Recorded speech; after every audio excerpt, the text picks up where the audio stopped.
वंदे भारत ट्रेनों में अब यात्रियों को 500 ml वाली पानी की बोतल दी जाएगी। पहले 1 लीटर वाली बड़ी बोतल दी जाती थी। पानी की बर्बादी को रोकने के लिए रेलवे ने यह फैसला लिया है। जरूरत पड़ने पर यात्री अगर एक और बोतल मांगते हैं तो उन्हें दूसरी बोतल भी निःशुल्क दी जाएगी।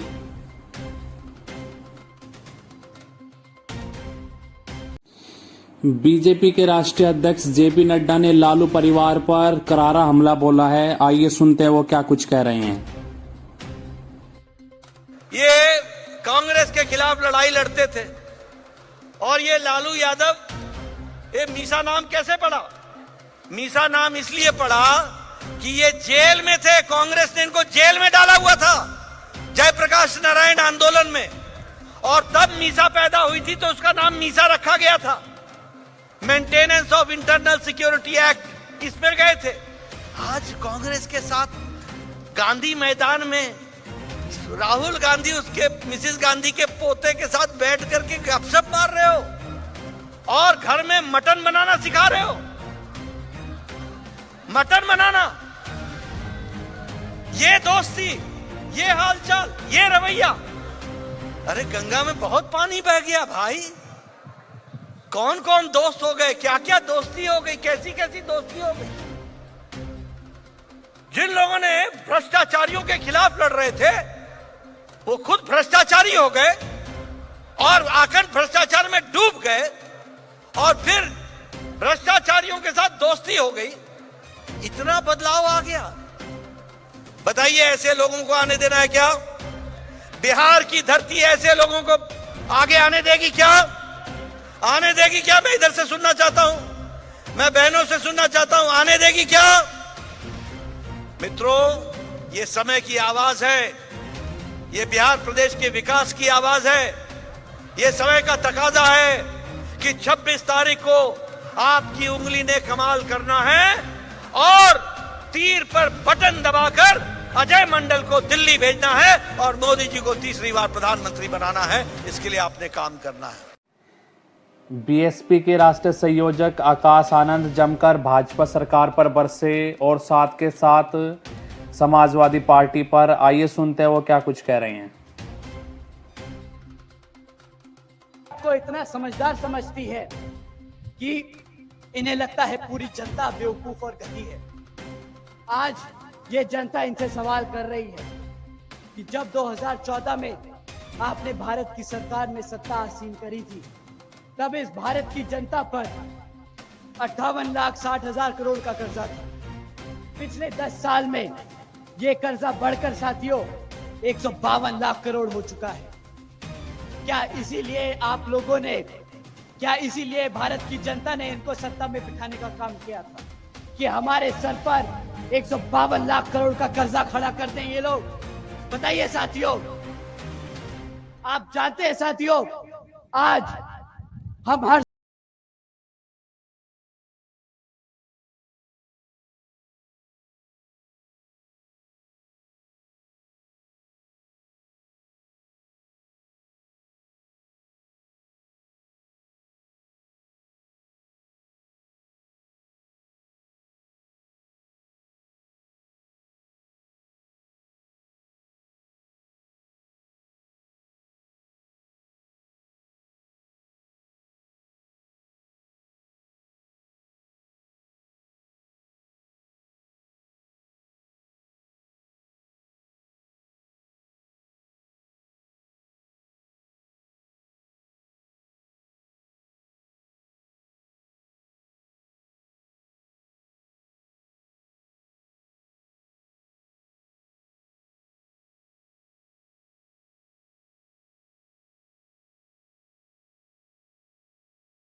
टिकटें बांट रहे हैं।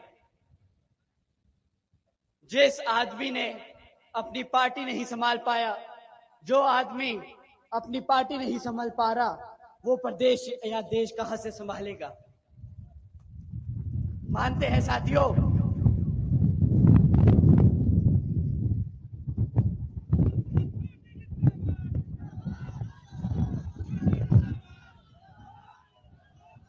ये आपकी जीत की हवा है साथियों, ये आपकी जीत की हवा है साथियों। ये वो समाजवादी पार्टी है, जब बहन जी अपना प्रत्याशी उतारती है तो ये अपना प्रत्याशी बदल देते हैं। वोट काटने का काम कौन कर रहा है, ये किसी से छिपा नहीं। इन लोगों का काम है बहुजन समाज को नुकसान पहुंचाना। ये गद्दार है, गद्दार। ये गद्दार खाली बहुजन समाज नहीं, ये अपने खुद कौम के गद्दार हैं साथियों। ये सब समाज के गद्दार हैं। सही कहा आपने। मुसलमानों के आरक्षण के मामले में रक्षा मंत्री और लखनऊ से सांसद राजनाथ सिंह का बयान आया है। आइए उनका पूरा बयान सुनता हूं, क्या कुछ बता रहे हैं। एक रिलीजन को विशेष तरजीह दी जा सके, यानी उनको सुविधाएं दी जा सके। स्वयं प्रधानमंत्री डॉक्टर मनमोहन सिंह जी ने, उन्होंने भी कहा था कि रिसोर्सेज फॉर फर्स्ट राइट, यदि किसी का है तो माइनॉरिटीज का है, उन्होंने कहा था। और यहां तक कि और आगे जाकर उन्होंने कहा था स्पेशली मुस्लिम्स का है। मैं मानता हूं कि इस प्रकार का स्टेटमेंट भी अनकॉन्स्टिट्यूशनल था, according to the constitutional provision नहीं था। और इनका वही भाषण प्रधानमंत्री मोदी जी ने कांग्रेस को याद दिला दिया है, तो इसको लेकर पूरी कांग्रेस पार्टी, पूरी यूपीए, इंडी अलायंस, इन लोगों ने सारे देश में हंगामा खड़ा कर दिया है। फ्रेंड्स, या आंध्र प्रदेश की कांग्रेस गवर्नमेंट ही थी जिसने यहां कांग्रेस के कम्युनल एजेंडे की पहली लेबोरेटरी बनाई थी, और यहां पर एक रिलीजन को कॉन्स्टिट्यूशन की वो डैमेज करते हुए गवर्नमेंट जॉब्स में रिलीजन के आधार पर रिजर्वेशन यहां पर दिया गया था।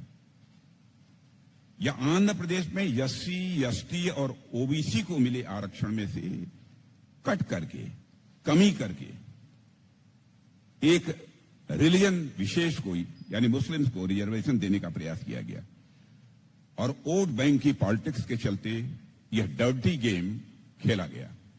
मगर आंध्र प्रदेश हाई कोर्ट ने इस निर्णय पर रोक लगा दी। सुप्रीम कोर्ट ने तो ऐसे सारे डिसीजंस को रिजेक्ट कर दिया था। उसके बावजूद 2004 से 2010 के बीच कांग्रेस ने 4 बार आंध्र प्रदेश में मुस्लिम रिजर्वेशन लागू करने की कोशिश की, लेकिन कानूनी अड़चनों और सुप्रीम कोर्ट के अलॉटनेस के कारण वे अपने मंसूबे में कामयाब नहीं हो सके। 2011 में कांग्रेस ने इसे पूरे देश में लागू करने की कोशिश की, यानी 2004 से 2014 तक पूरे 5 टाइम्स इन्होंने बराबर रिलीजन के बेसिस पर रिजर्वेशन देने की कोशिश की। मैं यह भी बताना चाहूंगा, इसी कांग्रेस गवर्नमेंट द्वारा बनाए रंगनाथ मिश्र कमीशन ने रिकमेंड किया था कि जो 27% जो ओबीसी का रिजर्वेशन है, उसमें 6% मुस्लिम्स का होना चाहिए और 2% माइनॉरिटीज का होना चाहिए। मैं इस बात की चर्चा इसलिए कर रहा हूं कि बराबर रिलीजन के आधार पर इस देश को डिवाइड बार बार करने की कोशिश यदि किसी के द्वारा की गई है तो कांग्रेस के द्वारा की गई है। इतना ही नहीं, यदि शेड्यूल कास्ट का यदि कोई धर्म परिवर्तन होता है तो उसे शेड्यूल कास्ट के धर्म परिवर्तन के बावजूद उसको रिजर्वेशन मिलना चाहिए, यह उन लोगों का आग्रह था। इतना ही नहीं, आपको जानकर आश्चर्य होगा कि जामिया और अलीगढ़ यूनिवर्सिटी में एससी और ST, schedule caste, schedule tribes, इन लोगों के लिए जो रिजर्वेशन था उसको भी समाप्त कर दिया गया।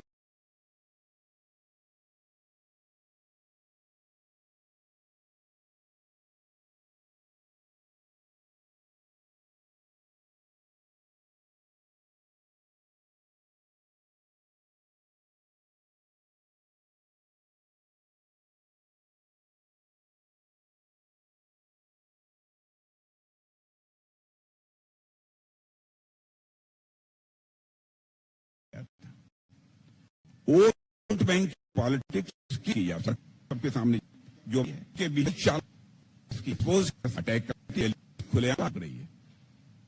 साथियों, कांग्रेस ने इस बार जो अपना मैनिफेस्टो बनाया है उसमें जो उन्होंने अपने वादे किए हैं वे इस देश और समाज में एक नया डिवीजन पैदा करेंगे। इसलिए मैं आप सबको भी आगाह करना चाहता हूं। कांग्रेस के इलेक्शन मैनिफेस्टो में माइनॉरिटी वाले चैप्टर में सेक्शन 3 और 6 को साथ पढ़ने पर यह साफ हो जाता है कि कांग्रेस की मंशा क्या है, कांग्रेस करना क्या चाहती, यह पूरी तरह से साफ हो जाता है। सेक्शन 3 में लिखा है कि we will encourage and assist students and youth belonging to the minorities to take full advantage of the growing opportunities in education, employment, business, services, sports, arts and other fields. जबकि section 6 में लिखा है we will ensure that the minorities receive their fair share of opportunities in education, healthcare, public employment, public works contracts, skill development, sports and cultural activities without discrimination. अब ध्यान से सुनिए, एक तरफ कांग्रेस माइनॉरिटीज के नौजवानों को बढ़ावा देगी ताकि education, employment, business, services, sports, arts and other fields में उनकी भागीदारी बढ़े। दूसरी तरफ यह सुनिश्चित करेगी कि उनको उनका हिस्सा मिले। यह काम कैसे होता है? लीगल प्रोविजंस बनाकर ही यह काम हो सकता है। जो इंश्योर शब्द के माध्यम से जो अभी मैंने पढ़ा है उससे यह एक्सप्रेस होता है, व्यक्त होता है। यानी कि जब रिलीजन बेस्ड रिजर्वेशन को बैकडोर से लाने की यह कांग्रेस की तैयारी है और हम लोगों का कहना है यही अपीजमेंट है और यही उसका असली चेहरा है। भारतीय जनता पार्टी का अथवा एनडीए का यह कहना है justice to all, appeasement of none. न्याय सभी को मिलना चाहिए लेकिन तुष्टीकरण किसी का नहीं होना चाहिए। और मेरी चिंता इससे कहीं अधिक बड़ी है, क्योंकि कांग्रेस ने अपने मैनिफेस्टो में जो कुछ भी माइनॉरिटी वेलफेयर के नाम पर कहा है वह सच्चर कमेटी की रिपोर्ट से इंस्पायर्ड है, ऐसा मेरा मानना है। इंडियन ओवरसीज कांग्रेस के अध्यक्ष सैम पित्रोदा का बयान इस वक्त चौतरफा वायरल है। तरह तरह की इस बयान को लेकर प्रतिक्रिया आ रही है। आइए सुनते हैं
You are really dealing with the policy issues to redistribute wealth.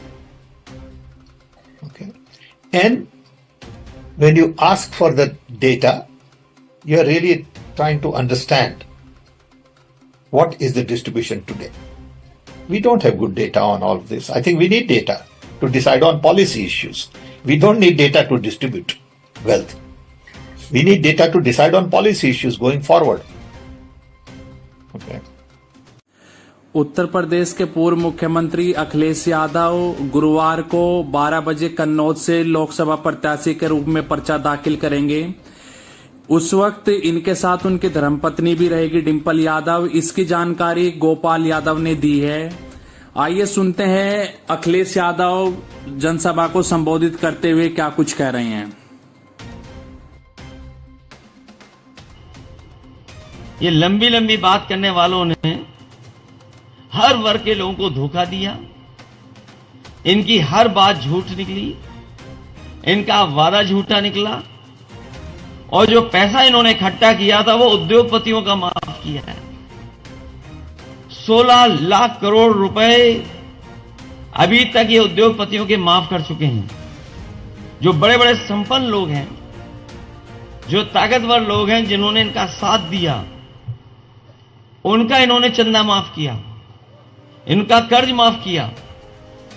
और वो वही उद्योगपति हैं, इसमें कई ऐसे उद्योगपति हैं जिनका कर्ज माफ किया, बैंकों से और कर्ज दिलवाया, और उन्हीं कंपनियों से इन्होंने चंदा ले लिया। और उसका परिणाम यह है कि आज हमें महंगाई का सामना करना पड़ रहा है। हम आपको भरोसा दिलाते हैं, और इंडिया गठबंधन ने भरोसा दिलाया है कि जहां एमएसपी की गारंटी, एमएसपी का कानूनी अधिकार, वहीं अपने किसानों का भी कर्ज माफ करने का काम आने वाले इंडिया गठबंधन की सरकार में होगा। यहां जो कर्ज लेने वाले भी किसान हमारे आसपास होंगे, वो बहुत बड़ा कर्ज नहीं होगा उन पे बैंकों का, लेकिन बीजेपी के लोगों ने उन्हीं का कर्ज माफ किया जिन्होंने 5 करोड़ से ऊपर का कर्ज लिया। अगर वो मदद करना चाहते तो गरीब लोग जिन्होंने कम कर्ज लिया उनका भी माफ कर सकते थे, लेकिन उन्होंने जो पैमाना तय किया वो ये किया कि कर्ज उन्हीं लोगों का माफ होगा जिनने 5 करोड़ से ज्यादा का कर्ज लिया है। यहां कोई होगा ही नहीं ऐसा जिसने 5 करोड़ से ऊपर कर्ज लिया हो। यहां तो सब कम कर्ज वाले हैं, लाखों वाले हैं। इसलिए इंडिया गठबंधन ने बहुत सोच समझ करके ये फैसला लिया है कि अपने किसानों का कर्ज माफ होगा, और जहां किसानों के लिए हमें कानूनी अधिकार देना पड़ेगा एमएसपी के लिए, क्योंकि बीजेपी के लोगों को जैसे ही पता लगा चुनाव आने वाला है, इन्होंने चौधरी चरण सिंह जी किसान नेता, उनको भारत रत्न दे दिया। स्वामीनाथन कमीशन जिसके तहत किसानों को बहुत कुछ मिलता, जिसको कमीशन बनाया गया था, और कमीशन की सिफारिशें ये थी कि लागू हो जाएं। अगर वो लागू हो जाएंगी तो हमारा किसान खुशहाल हो जाएगा, लेकिन इस सरकार ने कभी लागू नहीं होने दिया, और जानबूझ करके चुनाव से पहले उन्हें भी भारत रत्न दे दिया, केवल इसलिए कि किसानों को गुमराह कर सकें, किसानों से कुछ वोट ले सकें। लेकिन इस बार मैं जानता हूं जो मन बनाया है लोगों ने कि भारतीय जनता पार्टी के खिलाफ मतदान होने जा रहा है, और न केवल यहां बल्कि जहां से भी खबरें मिल रही हैं, सब जगह भारतीय जनता पार्टी के खिलाफ और इंडिया गठबंधन के पक्ष में वोट डलने जा रहा है, सब के सब इकट्ठे होकर के। जहां किसान दुखी रहा, वहीं नौजवानों का आपने देखा होगा बड़े पैमाने पे नौजवान बेरोजगार हो गया, और 90% नौजवान के हाथ में न नौकरी है न रोजगार है। केवल बयान नहीं निकला तुम्हारा 1/3 जीवन खत्म हो गया। ये तो ब्याह तो अलग बात है, नौकरी मिल जाएगी तो ब्याह भी हो जाएगा। समाजवादियों की सरकार बनेगी तो रोजगार नौकरी का कुछ इंतजाम होगा तो ब्याह भी हो जाएगा तुम्हारा, और बिना नौकरी के तो ब्याह होना संभव नहीं है। तो सोचिए आप, केवल ब्याह और शादी का सवाल नहीं है। दुख की बात यह है कि इनके 10 साल में और उत्तर प्रदेश की सरकार में लगभग 7 साल हो गए, हमारे नौजवानों की 1/3 जीवन ऐसे ही चला गया। सोचिए, 1/3 जीवन जाना, 10 साल खो देना, और 10 साल बाद भी नौकरी मिलेगी कि नहीं मिलेगी। और जिस तरीके से पेपर लीक हुए, हमें याद है जब 2017 का चुनाव था, यही बीजेपी के और दिल्ली वाले प्रधान सांसद आकर के कहते थे कि समाजवादी सरकार में पेपर एक दूसरे का बदल दिया जाता है, लिखता कोई और है परीक्षा। लेकिन सोचिए, पिछले बीजेपी के उत्तर प्रदेश की सरकार में लगभग 10 पेपर लीक हुए हैं, 10 परीक्षाएं कैंसिल हुई हैं, और 10 परीक्षाएं जो लीक हुई हैं उनका अगर हिसाब किताब लगाएं, मैंने कई मौकों पर लगाया, 60 लाख बच्चे हैं जिनका भविष्य अंधकार में सरकार ने डाल दिया। और अगर 60 लाख बच्चों के परिवार के 2 सदस्यों को हम गिन लें, केवल मां बाप उनके खिलाफ अगर गिन लें हम, तो 3 मिला लें, अगर 60 लाख का हम गुणा करते हैं 60 लाख में, 3 का गुणा करते हैं 60 लाख में, तो 1 करोड़ 80 लाख बनता है। और यही 1 करोड़ 80 लाख को अगर हम भाग देते हैं 80 लोकसभा से, तो हर लोकसभा में भारतीय जनता पार्टी का 2,25,000 वोट कम हुआ है। कन्नौज में सियासी गर्मी बढ़ी है। गुरुवार को बीजेपी के सुब्रत पाठक ने नामांकन के लिए deputy chief minister Keshav Prasad Maurya पहुंचेंगे। बीजेपी के जिला अध्यक्ष वीर सिंह भदौरिया ने कहा कि भीड़ बता दे कि जनता किसके साथ है। आइए सुनते हैं क्या कुछ कह।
कांग्रेस नेता राहुल गांधी का कहना है, जिन 22 लोगों के 16 लाख करोड़ मोदी ने माफ किए हैं, कांग्रेस पार्टी वो पैसा वापस लाकर 90% धन गरीबों में बांट देगी। पॉलिटिकल डायरेक्शन आपने मैनिफेस्टो में अच्छी तरह देख लिया है। आपने ही कहा कि मैनिफेस्टो क्रांतिकारी डॉक्यूमेंट है, उसमें एक्सरे है और उसमें जो इनकम इनइक्वालिटी नरेंद्र मोदी जी ने की है, जो 22 लोगों को उन्होंने 16 लाख करोड़ रुपए ट्रांसफर किया, थोड़ा सा पैसा, ज्यादा नहीं, थोड़ा सा पैसा कांग्रेस पार्टी का मैनिफेस्टो वापस 90% को देने जा रही है। थोड़ा सा हमने कैलकुलेट करके हमने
है आपकी, तो 2-3 चीजें हैं जो मैं आपको बताना चाहता हूं और काम किस डायरेक्शन में करना चाहिए। सबसे पहले मुख्यमंत्री योगी आदित्यनाथ से यूपीएससी की सिविल सेवा परीक्षा 2023 में 38वीं रैंक पाने वाले अनिमेश वर्मा ने शिष्टाचार भेंट की है। इस दौरान उनके पिता डॉक्टर सर्वेश कुमार भी मौजूद रहे।